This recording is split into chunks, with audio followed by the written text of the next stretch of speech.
Généralement, lorsqu'il s'agit d'animaux qui ne vivent pas dans une meute, dans un groupe ou dans une certaine structure familiale, on ne s'attend pas à grand-chose des pairs. Le mâle et la femelle se rencontrent pendant la période où la femelle est en chaleur, ils font leur business, se séparent et la femelle met bas et s'occupe seule des enfants jusqu'à l'âge adulte. En fait, le mâle a souvent un rôle indirect dans la vie de ses petits, notamment chez les félins. Étant les protecteurs du territoire dans lequel ils vivent, ils empêchent les autres individus mâles pouvant leur faire du mal à rentrer dans ces territoires.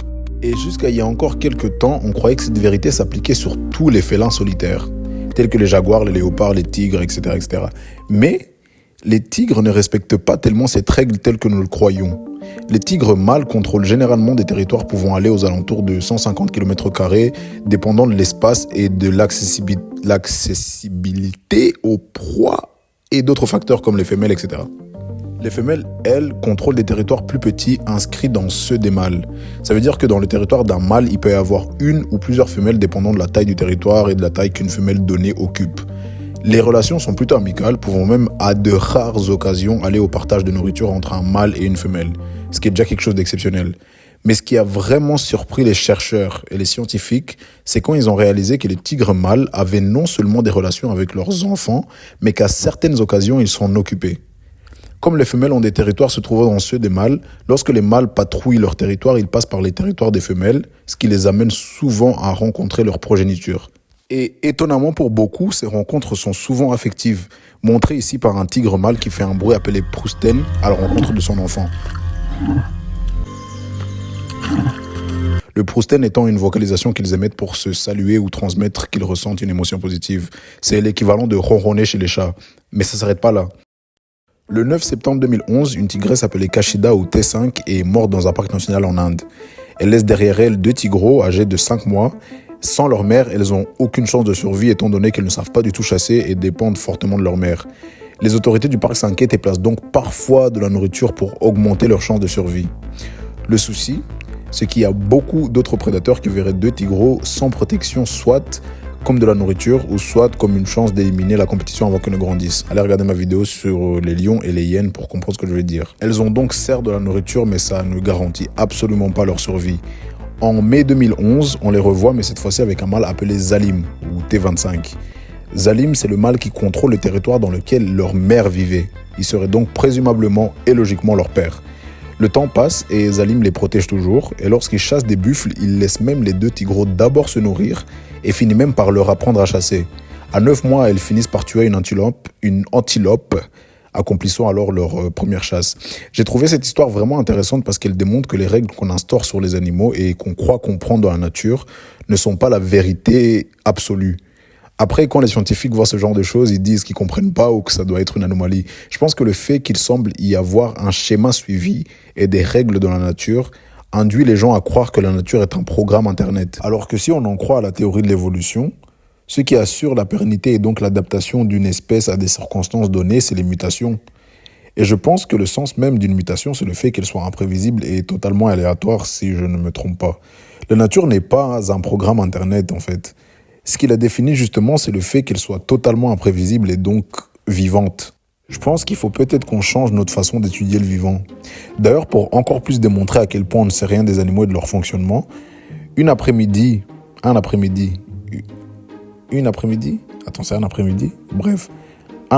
dans le territoire de Zalim, une femelle appelée Sundari ou T17 tombe sur lui et ses 2 tigreaux. À ce moment-là, T17 est en chaleur et cherche un partenaire avec qui se reproduire. Le souci, c'est que les femelles sont souvent agressives envers les tigreaux d'autres femelles qu'elles voient comme des compétitrices. T17 risque donc d'être violente envers les 2 tigreaux. Je vous laisse voir la suite.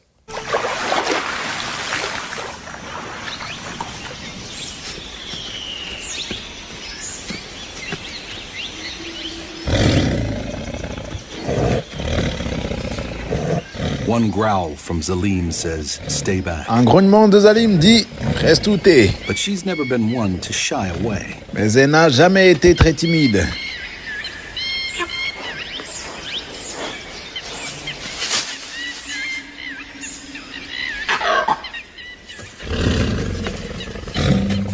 Zalim issues warning number 2. Zalim lui dit de faire attention une 2e fois. He's ready to fight. Il est prêt à se battre. He He outweighs Sundari by at least 200 pounds. Il a au moins 90 kilos sur elle. And her submissiveness says she knows it. Et sa soumission prouve qu'elle le sait.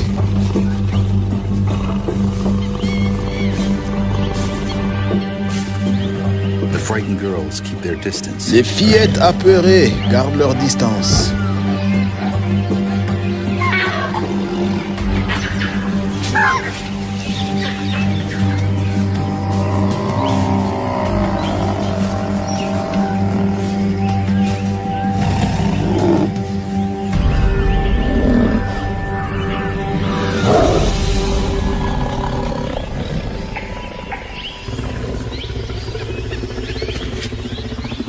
Not one drop of blood is shed. Pas une seule goutte de sang est Yet Zalim versée. makes it clear his cubs are off limits. Mais Zalim est clair.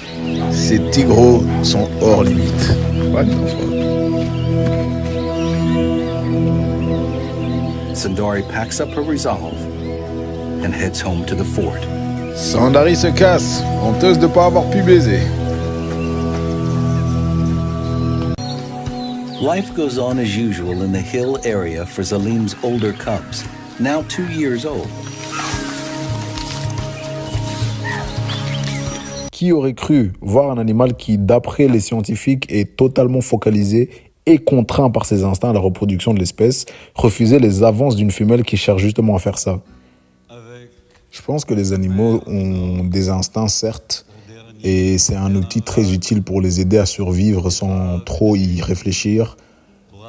Mais je pense aussi que les animaux ont la capacité de réfléchir et de poser des actions qui sont volontaires et qui ne sont pas instinctives ou définies par la survie de je sais pas quoi.